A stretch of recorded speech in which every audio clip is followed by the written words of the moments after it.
Thomas, Percy, and the Funfair.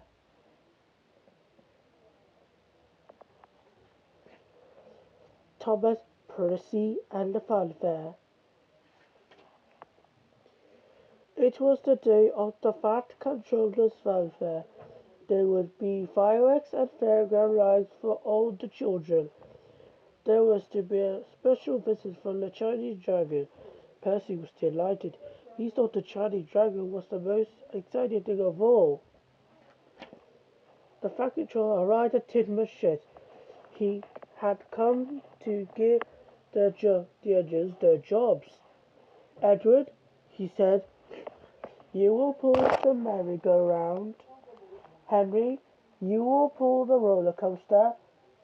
Gordon will take the fairground people, and Toby the bumper cars. James and Emily will take the fairground Ferris wheel.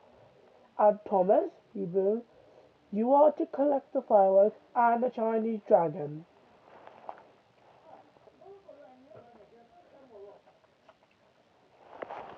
What's my job, sir?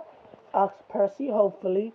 You are to collect the coal from the coal plant and take it to all the stations, ordered the Fat Controller. A railway can't run an engine without coal.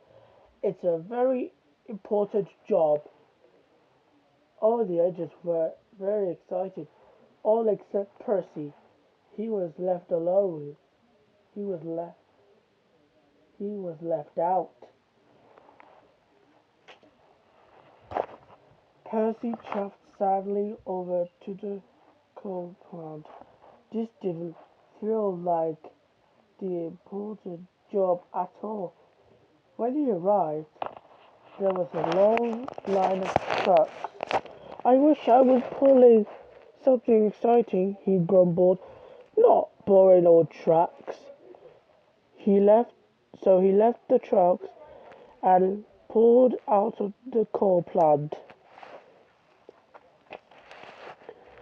Along the line, Percy met Toby.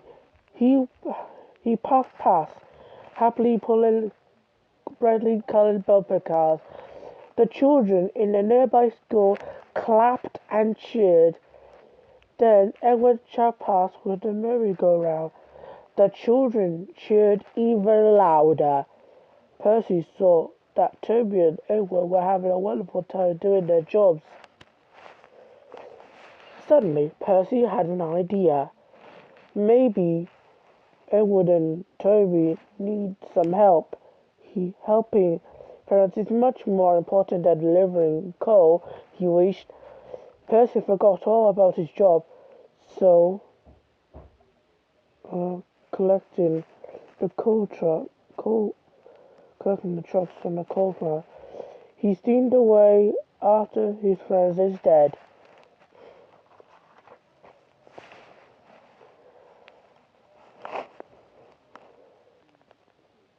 Toby and Edward had stopped at the red signal. Do you need any help? Percy peeped. No, thank you, Percy, said Toby. We can do it, chuffed Edward. Percy was sad. He wanted to do something for the funfair too. Then Percy saw James and Emily at the crossing. They were pulling the Ferris wheel. This looks like fun, thought Percy. I'm sure they'll need some help. But James and Emily didn't need help either.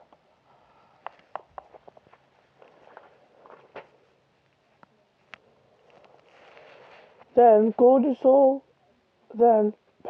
Gordon waiting at the signal. Gordon was pulling the fairground people, but he didn't need any help. Goodbye, little Percy, he said, and wished away. Then Percy saw Henry on the bridge. He was pulling the roller coaster. That must be really exciting, Percy. I'm sure Henry would like some help, but Henry didn't need help either.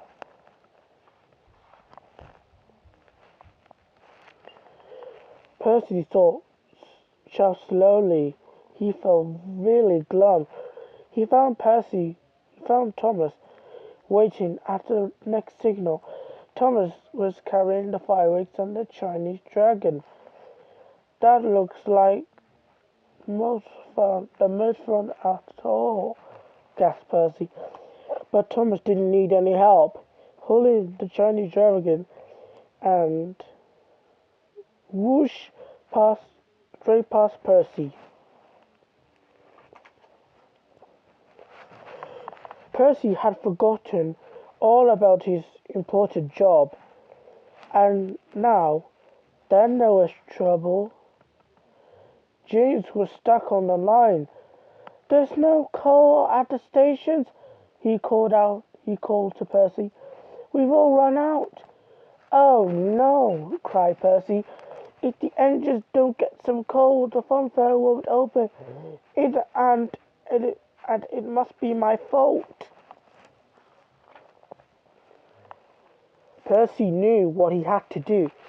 He had to pick up his trucks and take the coal to the stations as quickly as he could. Percy wished all over the island, delivering coal to his friends. Now he was able to help them. Soon, everyone's boilers were bubbling, and the engines were back to full speed. They all thanked Percy for his help. "Thank you, Percy," they whistled. "See you at the Funfair," peeped Thomas cheerfully. It was getting late when Percy finished his last delivery of coal. He arrived at the Funfair as the fireworks began. The rockets soared high into the sky, and the Chinese dragon danced. All the children were delighted. "The Fat Controller was right," tooted Percy. "Delivering the coal is a very important job." The end.